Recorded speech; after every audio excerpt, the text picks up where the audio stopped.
This is a massive battery phone with an 11,000 milliamp hour battery, which is absolutely insane.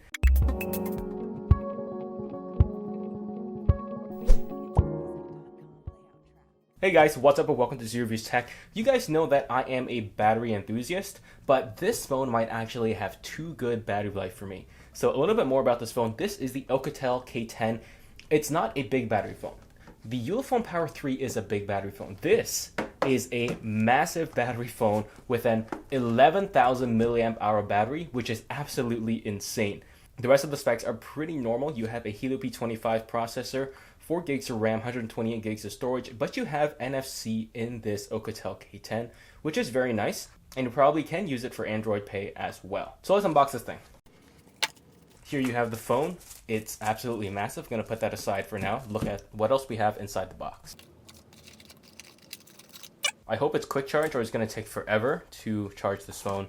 Nothing else inside the box. So we have a USB-C cable, which is nice. We have a USB-C to USB-A adapter. And unfortunately, we also have a USB-C to headphone jack, which means that this phone, the Oukitel K10, does not have a headphone jack, which is very sad. SIM popper. And here we have a screen protector, warranty card, and a manual that's very thick, and it's probably useless. So let's put everything else away and talk about the phone itself. So there is a case for this, and this case is pretty bad quality, but it is also absolutely massive, just like this phone. It's a pretty crappy case, but it's nice that they give you a case anyway. Peel off the screen protector.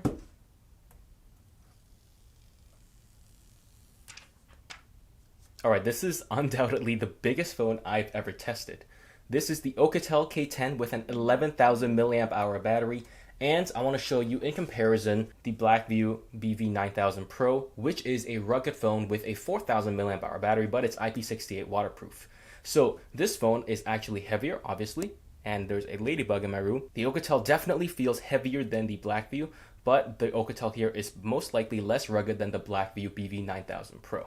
In terms of width, it's about the same, but it looks a little bit taller on the Oukitel K10 versus the BV9000 Pro. Let's compare the size of this to a big battery phone, the Ulefone Power 3.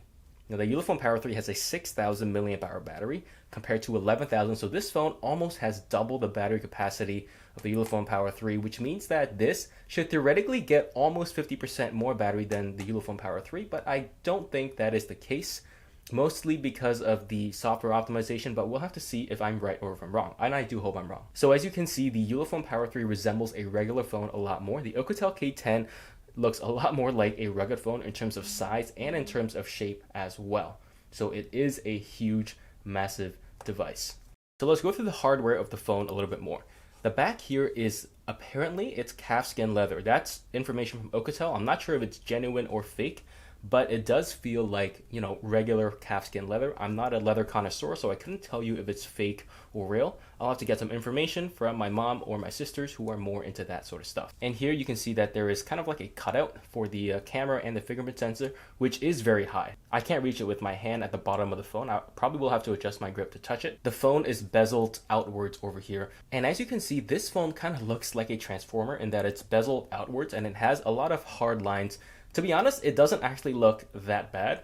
I mean, compared to like a small phone like a Samsung Galaxy S8, this thing is huge and monstrous, but it doesn't actually look like an ugly device. Now, this is how thick the phone is. This phone is definitely over 1 centimeter thick, and you can see that this phone is so massive that there are metal screws holding it in place. On here, you can see the SIM slot, and here there are the 2 volume buttons and the power button, and again, there are 3 screws holding everything in place. There's no headphone jack on the top of the phone, just 2 screws. And on the bottom, there are the speaker grills as well as the USB-C port. The front looks pretty plain, but the phone itself looks a little bit like a transformer with all the geometric cuts and bezels and bevels. I'm not saying I like the look of this phone, but I am saying that Oukitel did a very good job making this massive monstrosity look fairly okay. So let's look at how big the bezels are, and I'm really not that hopeful. Okay, so I've turned on the phone for the very first time, and I set up my Google account, and it's currently installing everything right now. First impressions, this phone is very stock, except for one thing. the icons. The icons here are hideous, but everything else is stock. Look at the launcher. It's fairly fast. It's definitely faster than my Ulefone Power 3 and the Verni X. Not as fast as the Maze Alpha X, but it should still be good enough. And as you can see, there have been no changes made to the settings menu as well. So all in all, Oukitel has left this phone fairly stock except for the icons. And I really hope they give us an option to change the icon pack, because this really looks like the worst icon pack I've ever seen, and I hate it so much. That being said, the phone does feel fairly smooth at first glance. As I use it, I will have more insight into how fast the phone feels, but right now it does feel not bad. All right, let's now take a quick look at how big the bezels are. I opened Google Play to make the screen white and green so you can see how big it is, and as you can see, the bezels around the screen are huge. The top and bottom bezels they're actually not that big for how big the phone is, but they're almost as big as regular bezel-full phones. But they are quote-unquote a bezel-less monster phone with not too big bezels on the top and bottom for how big the phone is, but they are still pretty big. The side bezels, though, are very big. As you can see, the sides curve out, which really make the bezels on the side look really, really big. So this is a 2160 by 1080p screen, so it is 18 by 9 with the same aspect ratio as other, Samsung Galaxy S8 clones.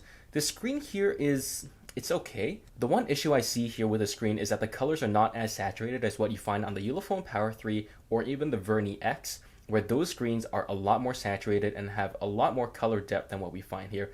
I'm not saying this screen is bad. I'm just saying this screen is not as good as the other ones that I just mentioned.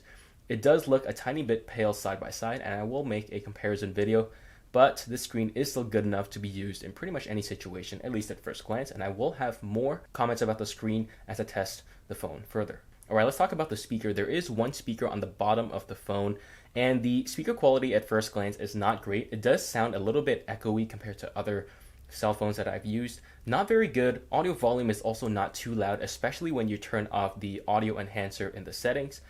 But then again, it is still good enough for pretty much regular use. So I'm going to play this clip and you guys can listen to what it sounds like. And I encourage you guys to watch this video that I have here, the real reason Chinese phones are so cheap in 2018. I spent a lot of time on it, and I would really appreciate it if you check this out after you watch this video. What's the most money you ever spent on a cell phone? $800? $1,000?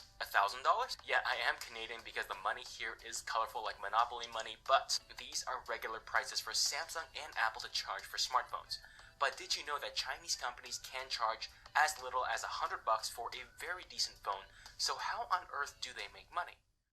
So that was a very quick overview of the Oukitel K10, and as you can see, there is NFC on the phone as well, which is pretty sick. It is appearing more on more Chinese phones.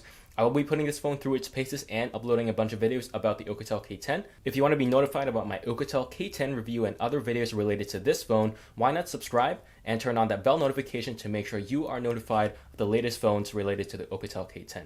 Thank you so much for watching, and I'll see you guys in the next one.